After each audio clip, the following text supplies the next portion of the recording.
আল্লাহর নবী আমাকে বললেন, সবাই তোমরা থাকো, আমরা সকালে বাড়ি যাব। তা আমি বললাম, আল্লাহর নবী, আমি নতুন বিবাহ করেছি, আমাকে বাড়ি যেতে দেন। তা আল্লাহ রাসূল বলেন, ও তুমি নতুন বিবাহ করেছ, তো কুমারী মেয়ে বিবাহ করেছো না তালাক প্রাপ্তা মেয়ে বিবাহ করেছো? তো আমি বললাম, তালাক প্রাপ্তা মেয়ে বিবাহ করেছি। তো তিনি বললেন, কুমারী মেয়ে কেন বিবাহ করলে না? তুমি তার সাথে খেলতে, ও তোমার সাথে খেলতো। তো আমি বললাম, দেখেন আল্লাহর নবী, আমার আব্বা উহুদের যুদ্ধে শহীদ হয়েছেন 9 জন মেয়ে রেখে, আমার 9 জন বোন আছে। আমি আমার বোনদের সমবয়সের মেয়েকে বিবাহ করা পছন্দ করিনি 4টে কারণে। এটা মনে করতে হবে। এই ছেলে, ওই যে নাগালের বাইরে কথা বলছো তো, বুঝতে পারে না যে আমরা তার কথা শুনতে পাচ্ছি। ও তো একটা বোকা ছেলে, চিল্লাচিল্লি করছে আর হেঁটে বেড়াচ্ছে। তোমরা যারা পাহারা দিচ্ছ, কি তোমরা বাহিরে পাহারা দাও, ওর তো আর কথা শোনার প্রয়োজন নেই। সেই জন্য বোকামির পরিচয় দিয়ে চিল্লা ছাড়ার জন্য ডাকছে, চলে যাচ্ছে। আমি কি আব্দুল্লাহ বিন ফজল সারা রাত বক্তব্য দিব? এই তো আর কিছুক্ষণ পরই শেষ হয়ে যাবে ইনশাআল্লাহ। আল্লাহর নবী, আমার বাপ উহুদের যুদ্ধে শহীদ হয়েছেন 9 জন মেয়ে রেখে, আমার 9 জন বোন আছে। আমার বোনদের সমবয়সের মেয়েকে বিবাহ করতে চায়নি আল্লাহর নবী 4টে কারণে। 1, লেতুয়াল্লেমা হুন্না, আমার স্ত্রী যেন আমার বোনদেরকে বিদ্যা শিখাতে পারে। 2, অলে তুয়াদ দেবা হুন্না, আমার স্ত্রী যেন আমার বোনদেরকে শিষ্টাচার শিখাতে পারে। 3, অলে তুরাজ্জেলা হুন্না, আমার স্ত্রী যেন আমার বোনদের মাথার চুল চিরনি করে সাজগজ করে রাখতে পারে। 4, অলে তাকুমা আলাইহিন্না, আমার স্ত্রী যেন আমার বোনদেরকে পাহারা দিতে পারে। মা হলো পাহারাদার, মা হলো পাহারাদার। এবার তুমি বলো, তোমার বোনের নখটা বড় কেন? তুমি বলো যে আমার মা পাহারাদার। তুমি বলো, তোমার মা নবীর কথার সাথে অন্যায় করেছে। তোমার মাই এই পরিবারটাকে ধ্বংস করেছে। তোমার মা মা নয়, হয় সৎ মা, নয় সে খালা, না হয় সে বুঝে না। বাপে বিবাহ দিয়েছে, স্বামীর ঘরে গেছে, তাই তার ছেলে মেয়ে হয়ে গেছে। সে জানে না মা কাকে বলে। এই ছেলে, শুনে রেখো, তোমার বোন তো কথা বুঝবে না, এখনো তো তার কথা বন্ধ হলো না। ঢং ঢং করে এসেছে, ঢং ঢং করে যাচ্ছে আর গল্প করছে, যাচ্ছে আর গল্প করছে। কেন? তোমার বাপের কারণে। তোমার বাপ একজন কাপুরুষ মানুষ, বিবাহ করা ঠিক হয়নি। আল্লাহ নবী বলছেন, দেখো যুবক মানুষ, তোমরা বিবাহ করো, যদি ক্ষমতা থাকে তাহলে বিবাহ করো। ক্ষমতা, ক্ষমতা 1 মোহর, ক্ষমতা 2 শারীরিক ক্ষমতা, ক্ষমতা 3 কন্ট্রোল ক্ষমতা। এই কোথায় যাচ্ছিস? এবার পিঠে চামড়া তুলে দেবো, দাঁত খুলে দেবো বাইরে গেলে, পানি এনে দেবো আমি, প্রয়োজনীয় জিনিস ব্যবস্থা করবো আমি। তুমি বাইরে যাচ্ছ কেন?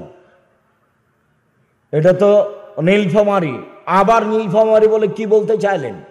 নীলফামারী রংপুর বলে বলতে চাইলাম। এটা একটা ঘর, ওইটা একটা ঘর, মধ্যে গরুর গাড়ি, রাস্তায় একটা বাড়িও ঘেরা নাই, ফাঁকা জায়গায় বউ বাস করে, এটা বলতে চাইলাম। ভিক্ষা করে বাড়ির চতুর্দিক ঘেরা রাখতে হবে জরুরি। একটা দরজা থাকবে যেখান থেকে সালাম দিয়ে ঢুকতে হবে। বাড়ির চতুর্দিক ফাঁকা কেন? একে কে বলেছে বাড়ি? এটা হলো যাযাবরের বাড়ি। মনে কষ্ট দিন না, আমার কিছু আসে যায় না। যাযাবর কে? ওই যে ট্রেন স্টেশনের আশেপাশে থাকে, যে কিছুদিন থাকার পরে এলাকায় পেশাব পায়খানা করার পরে চলে যায়, আবার কোনো জায়গায় থাকে। ওরাও মুসলমান, ওরা যাযাবর। আমরাও কি তাই? অবশ্যই তাই। কিভাবে? এই যে ওরও বাড়ির চতুর্দিক নাই, আপনারও বাড়ির চতুর্দিক নাই। এ তো সাতক্ষীরার মতো। আপনারা এখানে সাতক্ষীরা মানে ওইদিকে একটা ঘর, এইদিকে একটা ঘর, মধ্যে গরুর গাড়ির রাস্তা। আপনি যে এখানে বসবাস করছেন বউ বেটি নিয়ে, তো আমি সালাম দেব কোথায়? আপনি কিভাবে ঢোকেন বাড়িতে? দরজায় যে নাই, তা আপনি সালাম দিবেন না, কোথায় সালাম দিবেন? দরজায় যে নাই। সবচেয়ে গরিব মানুষ আবু হুরায়রা। সবচেয়ে গরিব মানুষ কে? আবু হুরায়রা রাদিয়াল্লাহু তাআলা আনহু। একদিন বলছেন, আল্লাহর নবী, আমার মা আপনাকে খুব গালি দেয়, আপনি একটু আমার মায়ের জন্য দোয়া করেন তো আল্লাহর নবী। তো আল্লাহ রাসূল বললেন, আল্লাহুম্মা হাদি উম্মা আবি হুরায়রা, আল্লাহ তুমি আবু হুরায়রার মাকে হেদায়েত দান করো। আবু হুরায়রার মা এখন ইসলাম গ্রহণ করবে। আবু হুরায়রা বাড়িতে যাচ্ছে, দেখছিল দরজা বন্ধ। কান লাগিয়ে শুনছে যে ওর মা পানি দিয়ে গোসল করছে, দরজা বন্ধ। খোলার সাথে সাথে দেখে মায়ের মাথায় কাপড় নাই। মায়ের সাথে ছেলের মুখামুখি। মা বলছে, আশহাদু আল্লা ইলাহা ইল্লাল্লাহ ওয়া আশহাদু আন্না মুহাম্মাদুর রাসূলুল্লাহ, আমি সাক্ষ্য দিচ্ছি আল্লাহ ছাড়া কোনো মাবুদ নাই, আমি সাক্ষ্য দিচ্ছি মুহাম্মদ আল্লাহর রাসূল। আবু হুরায়রার মা মুসলমান হয়ে গেল। আমি এখন এই কথা বলিনি, আমি বলছি সবচেয়ে গরিব মানুষের কি আছে? বুঝতে পারলেন না? দরজা আছে, ঢুকতে পারলো না, তো ভিতরে তো যেতে পারলো না। বুঝা গেল না মনে হয় কথা? দেখছে যে দরজা বন্ধ। আবু হুরায়রা বাড়িতে আসলো, দেখছে দরজা বন্ধ। দরজায় ওখানে কান লাগিয়ে শুনছে ওর মা মনে হয় গোসল করছে, এরকম পানির শব্দ শুনতে পাচ্ছে। হঠাৎ করে মা দরজা খুলে দিচ্ছে, দেখি মায়ের মাথায় কাপড় নাই। সব বিবরণ আবু হুরায়রা নিজে দিচ্ছে। তো দরজায় থেমে গেল মানে কি বুঝালাম বলেন তো দেখি? বাহির দরজা আছে। তা আমি যে মুসলমান, আমার বাপ মুসলমান, আমার দাদা মুসলমান, আমরা নীলফামারী ডিমলাতে বসবাস করি 500 বছর থেকে। আমরা 500 বছর থেকে মানে খাঁটি পাক্কা আহলে হাদিস। তারপরেও বাড়ি এরকম হলো, এবার আহলে হাদিস। আহলে হাদিস মানে এরকম। জি, এই ছেলে, তোমার মায়ের জন্য 4টে জিনিস জরুরি। 1, মাকে বিদ্যা শিখাতে হবে। 2, শিষ্টাচার শিখাতে হবে। 3, মেয়েকে সাজগোজ করে রাখতে হবে। 4, পাহারা দিতে হবে। শিষ্টাচার। শিষ্টাচার কি জিনিস? নখ কেটে দিতে হবে। শিষ্টাচার কি জিনিস? নেইল পালিশ দেওয়া যাবে না। কি দিতে হবে? মেহেদি দিতে হবে। শিষ্টাচার কি জিনিস? কপালে টিপ দেওয়া যাবে না। কেন যাবে না? হিন্দু মেয়েকে বিবাহ করার 10টি পদ্ধতি, তার একটা পদ্ধতি নাম রাক্ষসী বিবাহ। মেয়ের বাপ বিবাহ দিবে না, ছেলে মেয়েটাকে বিবাহ করবেই। জোর করে যদি কপালে টিপ দিতে পারে তাহলে বিবাহ হয়ে গেছে। তো টিপ প্রথা কোথা থেকে এসেছে? হিন্দুদের পক্ষ থেকে এসেছে। আমার মেয়ে কপালে টিপ দিতে পারে না, তো তোমার বোন টিপ দিল কেন? তোমার ওটা সৎ মা, এই জন্য। ওটা তোমার খালা, এই জন্য। উপস্থিত বৈঠকের মুসলিম বোন, আমি এখানে কথা রেখে দিলাম, আপনি এই পরিবারের পাহারাদার। এই মেয়ে, তোমার মা এই পরিবারের পাহারাদার। তোমার মা যদি পাহারা না দেয় পরিবার ক্ষতিগ্রস্ত, ধ্বংস হবে, কথাই ঠিক। শুনুন, আব্দুল্লাহর একটা বক্তব্যে আপনি শুনতে পাবেন, টাকাকে যদি নিজ গতিতে চলতে দেয় মানুষ, তাহলে মানুষ সমাজে শান্তি পাবে। আর টাকাকে যদি নিজ গতিতে চলতে না দেয় তাহলে মানুষ বিপদে পড়বে, মানুষ ভিক্ষুক হয়ে যাবে। টাকার নিজ গতি কি? টাকার নিজ গতি হলো বিনিময়ে ব্যবহার হবে টাকা। আমি একটা টিস্যু বক্স নিলাম, বিনিময়ে কি দিলাম? টাকা। এটা হলো টাকার নিজস্ব গতি।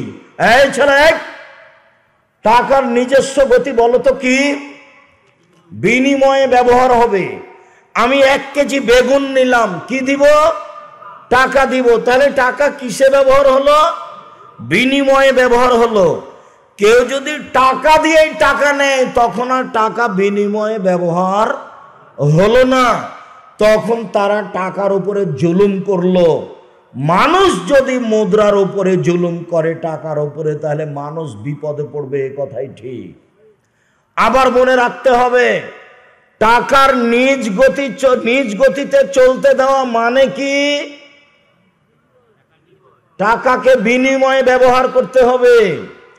আর টাকা দিয়ে যদি কেউ টাকা নেয় তাহলে টাকাকে বিনিময়ে ব্যবহার করা হলো না, টাকার উপরে জুলুম করা হলো। তখন মানুষ বিপদে পড়বেই, এটা মনে রাখবেন। এই ছেলে, কথা খেয়াল করো না কেন? বলো তো, টাকার নিজস্ব গতি কি? বিনিময়ে ব্যবহার হওয়া। 1 কেজি মূলা কিনলাম, বেগুন কিনলাম, বিনিময়ে কি দিব? টাকা। যখন টাকা দিয়ে টাকা নিব তখন কি বিনিময় হলো? হলো না, তার নাম সুদ। তার নাম সুদ। তখন জনগণ বিপদে পড়বে, এই কথা মনে রাখতে হবে। এই ছেলে, কি মনে রাখবা? টাকা গতিতে চলতে দিতে হবে। সেটা কি? তাকে বিনিময় ব্যবহার করতে হবে। তাকে নিজস্ব গতিতে চলতে না দিলে মানুষ বিপদে পড়বে, মানুষ নিঃস্ব হয়ে যাবে। সেটাই হলো টাকা দিয়ে টাকা ব্যবহার করা।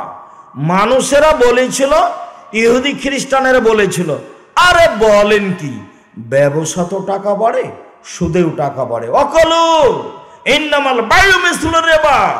সুদ হলো ব্যবসার মতো, সুদ হলো ব্যবসার মতো। সুদেও টাকা বাড়ে, ব্যবসাতেও টাকা বাড়ে, সুদেও টাকা বাড়ে, ব্যবসাতেও টাকা বাড়ে। তখন আল্লাহ তাআলা বলছেন, বলেছ আহাল্লাহুল বায় ওয়া হারামার রিবা। আল্লাহ সুদকে চিরদিনের জন্য হারাম ঘোষণা করেছেন আর ব্যবসাকে চিরদিনের জন্য হালাল ঘোষণা করেছেন। আল্লাহ বলেছেন, পৃথিবীর মানুষ শুনে রেখো, ব্যবসা চিরদিনের জন্য হালাল আর সুদ চিরদিনের জন্য হারাম। আরো মনে রাখবেন, আল্লাহ নবী বলেন, আত্তাজারা সাদিকুনা ইয়াউমাল কিয়ামা ওয়া শুহাদা সিদ্দিকুল আম্বিয়া। সত্যবাদী ব্যবসায়ীরা নবীদের সাথে জান্নাতে থাকবে। সত্যবাদী ব্যবসায়ীরা নবীদের সাথে জান্নাতে থাকবে। সুদখোরেরা নবীদের সাথে জান্নাতে থাকবে? আবার বলছেন, আত-তিজারাত মাল কিযব ওয়াল হালাফ। ব্যবসা করলে অনেক সময় মিথ্যা কথা চলে আসে, অনেক সময় অজান্তে কসম চলে আসে। আল্লাহর কসম, এটা আমার 20 টাকাতে নেওয়া আছে, মানে ওই যে কসম করবে এটা তার মনে ছিল না, চট করে বলেছে আল্লাহর কসম। তখন আল্লাহ রাসূল বলছেন, ফাসুবহু বিসাদকা, দান খায়রাত দিয়ে এটা মিটিয়ে দাও, এটা দান খায়রাত দিয়ে মিটিয়ে দাও।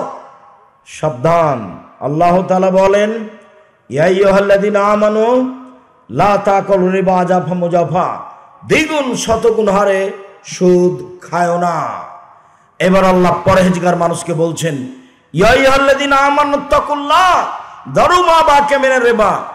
ও পৃথিবীর পরহেজগার মানুষ, তোমরা সুদ ছেড়ে দাও, তোমরা সুদ ছেড়ে দাও।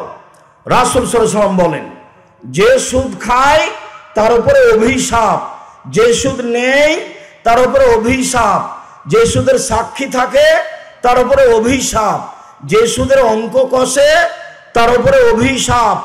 সবাই সমান।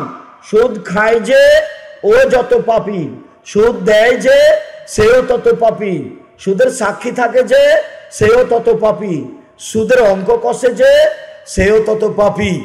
বাংলাদেশে এমন কোনো ব্যাংকিং ব্যবস্থা নেই যেটা সুদ মুক্ত।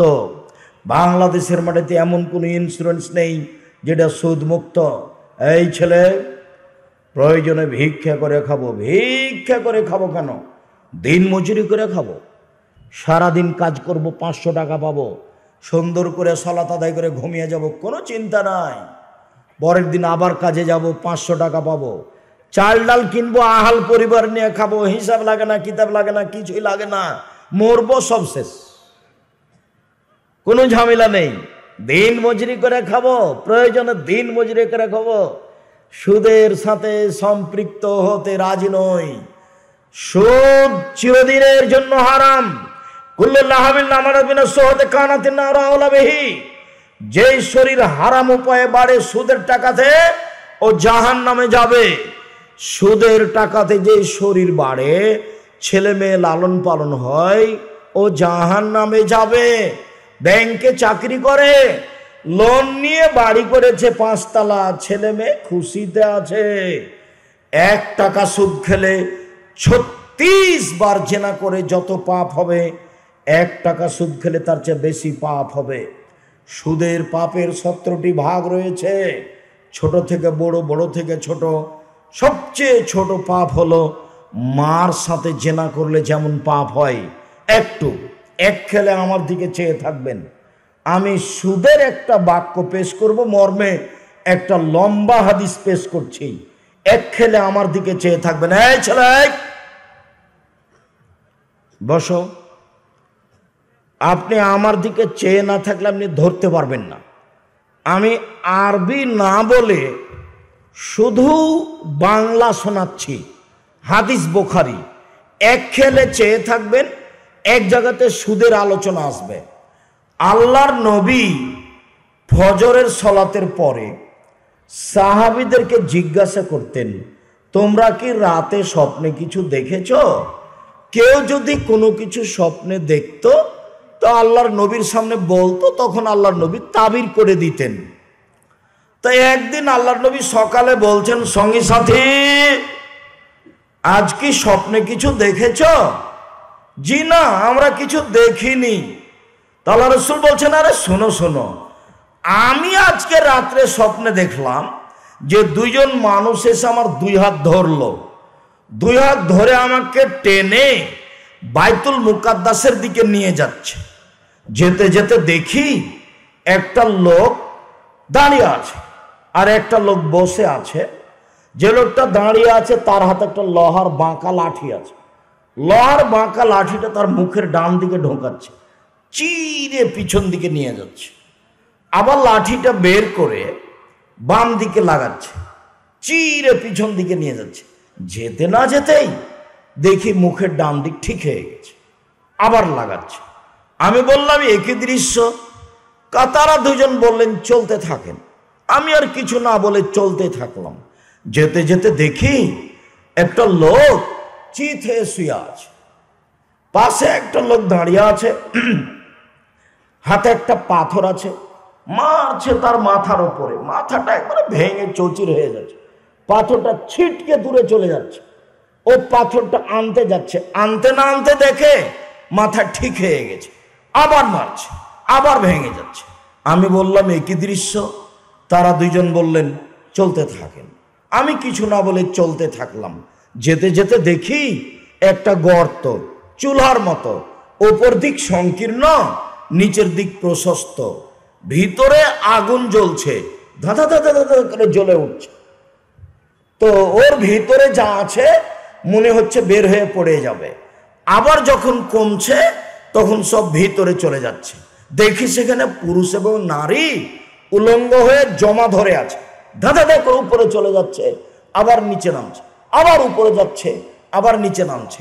জমা ধরে আছে পুরুষ নারী, ওদের গায়ে কোনো কাপড় নেই, আগুনের ভিতরে এভাবে জ্বলছে। আমি বললাম একই। তারা 2 জন বললেন চলতে থাকেন। আমি কিছু না বলে চলতে থাকলাম। দেখি একটা রক্তের নদী, নদীর পাশে একটা লোক দাঁড়িয়ে আছে, রক্তের নদীর মাঝামাঝিতে একটা লোক আছে। তো যে লোকটা পাশে দাঁড়িয়ে আছে তার হাতে একটা পাথর আছে। লোকটা যেটা রক্তের মাঝামাঝিতে আছে ও উঠার চেষ্টা করছে, যতবার উঠে আসছে ততবার মুখের উপরে পাথর মেরে তাকে রক্তের নদীর মাঝামাঝিতে করে দিচ্ছে। আমি অবাক হয়ে গেলাম। আমি বললাম একই দৃশ্য। তারা 2 জন বললেন চলতে থাকেন। আমি কিছু না বলে চলতে থাকলাম। আস্তে আস্তে দেখি একটা বাগান, সবুজ বাগান, অনেক বড় বাগান। দেখি একটা অনেক বড় গাছ, গাছের পাশে দেখি একটা বৃদ্ধ মানুষ বসে আছে। দেখি সামনে অনেকগুলি ছেলে, পাশে দেখি একটা লোক আছে, ওর হাতে একটা লোহার লাঠি আছে। দেখি ও আগুনকে এইভাবে উত্তেজিত করছে, আগুনকে খেপিয়ে তুলছে। এরপরে ওরা 2 জন আমাকে গাছের উপর দিকে নিয়ে চলে গেল। দেখি একটা সুন্দর ঘর গাছের উপরে, সেই ঘরে আমাকে ঢুকিয়ে দিল। আল্লাহুস সামাদ লাম আরা আহসানা কাত্ত। আমার জীবনে আমি এত সুন্দর ঘর কোনোদিন দেখিনি। সেখানে আছে যুবক, যুবতী, বাচ্চা ছেলে, পুরুষ, বৃদ্ধ, সব মানুষ আছে। ওরা আমাকে বের করে নিল, ওপরে নিয়ে গেল আর একটা ঘরে। আল্লাহুস সামাদ। পরের ঘরটা আগের ঘরের চেয়ে আরো অনেক অনেক অনেক সুন্দর। সেখানে আছে যুবক, সেখানে আছে বৃদ্ধ মানুষ। আমি বললাম, এই শোনো, এতক্ষণ যা দেখলাম বলে দাও। কি দেখলাম? হ্যাঁ, বলে দিব, শোনেন। এই ছেলে শোনো, যারা দিনী বোন আছেন একটু খেয়াল করেন, তোমরা খুব প্রস্তুতি নাও। মুরব্বী আপনারা খুব প্রস্তুতি নেন, এখন বিবরণ হবে এগুলো কি।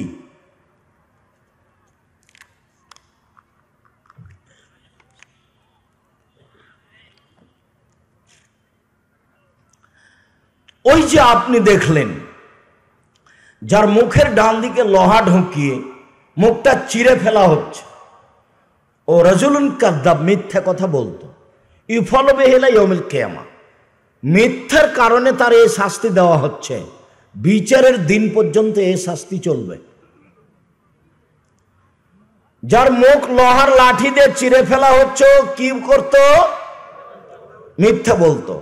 আল্লাহর নবী বলছেন, পৃথিবীর মানুষ শোনা রেখো, কেউ যদি মজাক করে হলেও মিথ্যে না বলে, কেউ যদি মজাক করে হলেও মিথ্যে না বলে, আমি মুহাম্মদ তাকে জান্নাতে একটা ঘর নিয়ে দিব।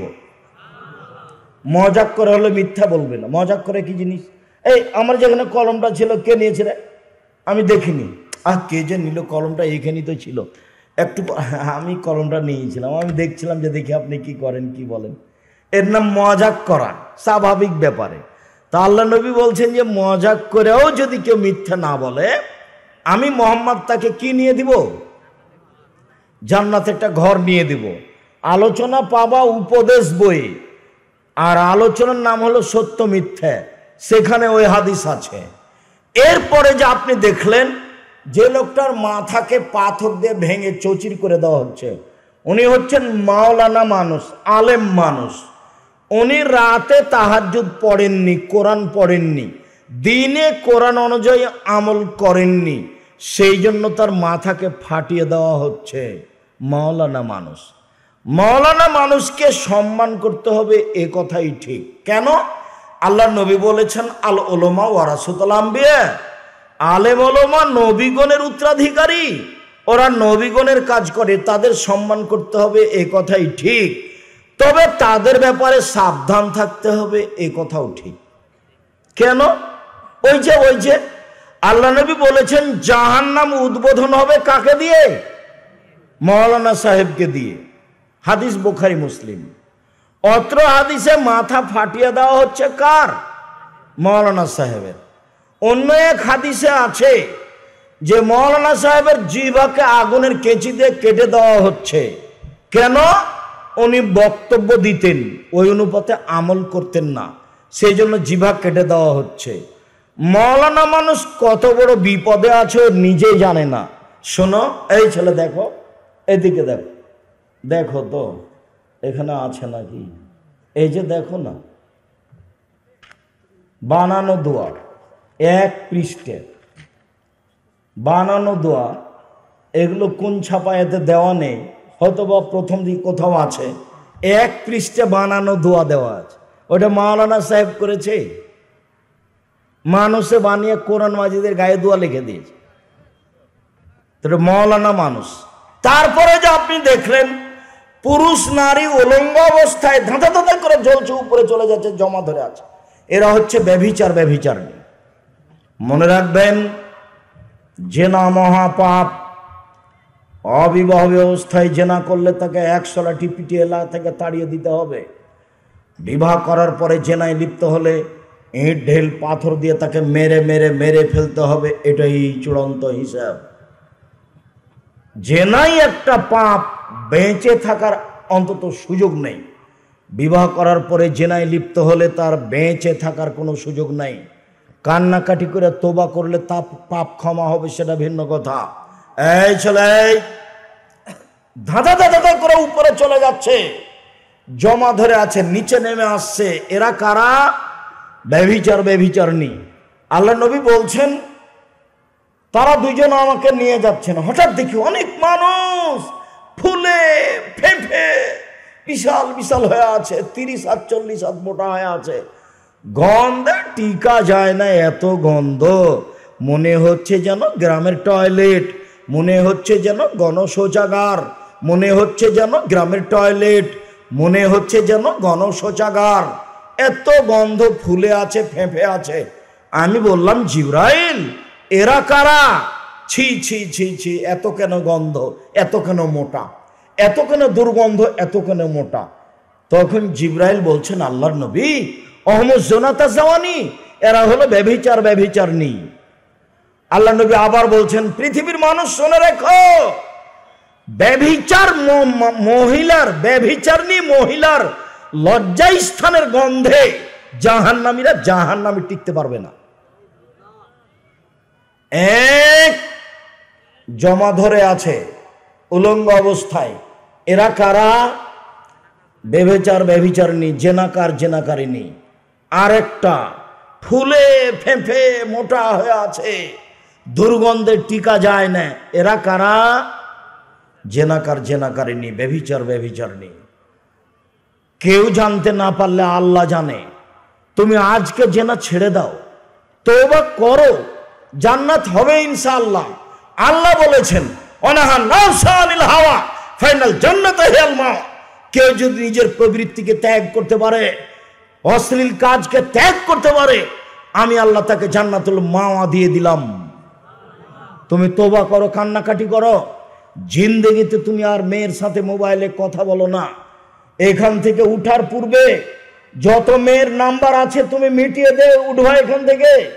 তওবা করে উঠে বক্তব্যের সাথে মুনাফিকি করো না। তুমি বোকা ছেলে, যে মেয়ের সাথে তুমি কথা বলো ওই মেয়ের সাথে আরো হাজারো পুরুষ কথা বলে। তুমি একটা ঘৃণিত পুরুষ, তোমার লজ্জা হয় না, তোমার শরম হয় না, তোমার হায়া হয় না, তোমার ইতস্তবোধ হয় না যে আর একজনের সাথে জেনায় জড়িয়ে পড়ে তুমি তার সাথে কথা বলো। এই বোকা মেয়ে, তোমাকে বলছি, তুমি জাতিকে ধ্বংস করেছো, তোমার বাপকে ধ্বংস করেছো, তোমার বংশকে ধ্বংস করেছো, তুমি সমাজকে নষ্ট করেছো। বোকা মেয়ে, তুমি যেই ছেলের সাথে কথা বলো ওই ছেলে আরো হাজারো মেয়ের সাথে কথা বলে। আল্লাহর নবী বলছেন, একজন পুরুষের জেনার সম্পর্ক থাকবে হাজারো পুরুষ নারীর সাথে, একজন পুরুষের জেনার সম্পর্ক থাকবে হাজারো নারীর সাথে।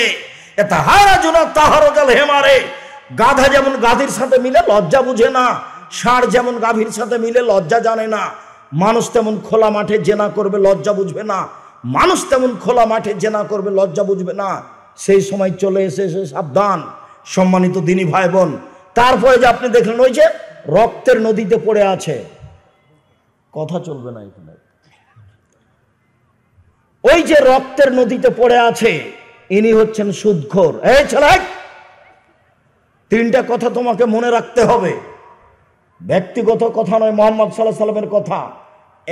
এক, কেউ যদি 1 টাকা সুদ খায় 36 বার জেনা করে যত পাপ হবে, 1 টাকা সুদ খেলে তার চেয়ে বেশি পাপ হবে। 2, সুদের ছোট পাপ হলো মার সাথে জেনা করলে যেমন পাপ হয়।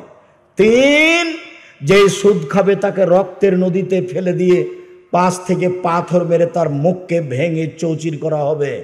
24 ঘন্টার মধ্যে ব্যাংকে যত সুদের লেনদেন আছে সব বন্ধ করতে হবে। সুদ নিয়ে ব্যবসা করার তওবা করতে হবে। আল্লাহ নবী দিন রাত একটা কথা বলতেন, আউযু বিকা মিনাল মা'সাম ওয়াল মাগরাম। আল্লাহ তুমি আমাকে রক্ষা করো বড় পাপ হতে, তুমি আমাকে বাঁচাও ঋণ কর্জ হতে, তুমি আমাকে বাঁচাও বড় পাপ হতে, তুমি আমাকে বাঁচাও ঋণ কর্জ হতে। ঋণ কর্জ আছে যার জানাজা হবে না তার, ঋণ কর্জ আছে যার জানাজা হবে না তার। খুশি হয়ে 50 লক্ষ টাকা ব্যাংক থেকে নিয়ে লোন নিয়ে বাড়ি করেছে, বোকার মাথায় গোবর আছে। স্বামী স্ত্রী মিলে খুশি হয়েছে, ছেলে মেয়ে লালন পালন করছে, ধর্মকে বিক্রি করে নীতিকে বিক্রি করে জাহান্নাম কিনে। বল হিসাব তওবা করে আসতে হবে এখান থেকে।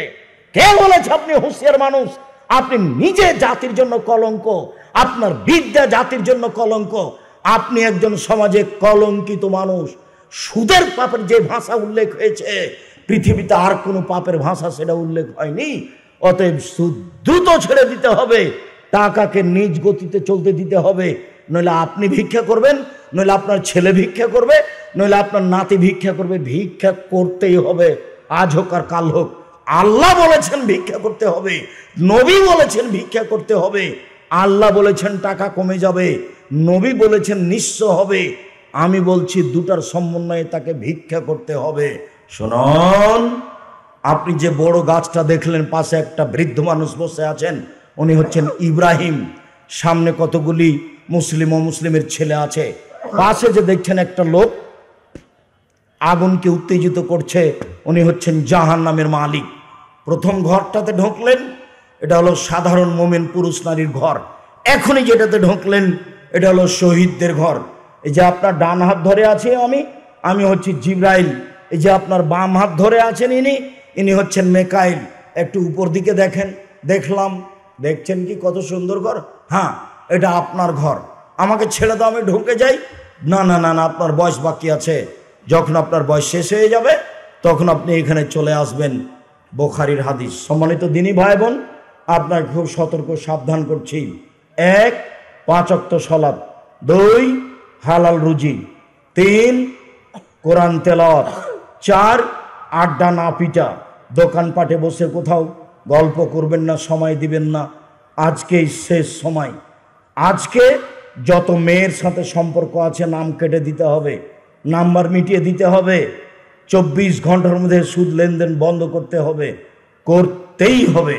সম্মানিত দিনী ভাই বোন, বিষয়টি খুব ভালোভাবে মূল্যায়ন করার অনুরোধ জানিয়ে মার্চের 7-8 আপনাদের সবচেয়ে বড় প্রতিষ্ঠান, বিশাল প্রতিষ্ঠান জামিয়া সালাফিয়া, যেখানে 5000 ছেলে মেয়ে পড়াশোনা করে, 300 জন শিক্ষক শিক্ষিকা রয়েছেন, প্রতি মাসে 32 লক্ষ বেতন লাগে। আপনাদের এই প্রতিষ্ঠান রূপগঞ্জ জামিয়া সালাফিয়া নারায়ণগঞ্জ ঢাকা, মার্চের 7-8 সম্মেলন। অবশ্যই 7 করে দেখতে আসবেন। সেখানে একটা মসজিদ তৈরি হচ্ছে, যে মসজিদে 10,000 মানুষ একসাথে একতলায় সালাত আদায় করতে পারবে। এটা আপনাদের সম্পদ, সবার সম্পদ। বক্তব্য শেষে আমি বইগুলি সংগ্রহ করার জন্য অনুরোধ জানাচ্ছি। এখন তো সেটা হবে না। যারা আপনারা আছেন সহযোগিতা করেন, তারা তো এখন এই কথা বলছে, সেটা আগে বলতে হতো। আর ওই স্টেজের সব বই আছে, আব্দুল্লাহর যে পরিকল্পনা, যেটা সিলেবাস, সেটা আছে আদর্শ নারী, আদর্শ পুরুষ, আর আদর্শ শিক্ষা আব্দুল্লাহর, আর ওই যে আব্দুল্লাহ লিখা যেটা কায়দা মক্তব পরিচালনার জন্য, বইগুলি সব স্টেজে আছে। কেন হব অবরোধবাসিনী, রংপুর মহিলা বেগম রোকিয়া লিখেছে অবরোধবাসিনী, পাল্টা লেখা আছে কেন হব অবরোধবাসিনী, কেন এই নির্যাতন, কি তার প্রতিকার। দিনী বোনদেরকে এই বইগুলি সংগ্রহ করতে বলছি। বিশেষভাবে আলীতে সম্পত্তি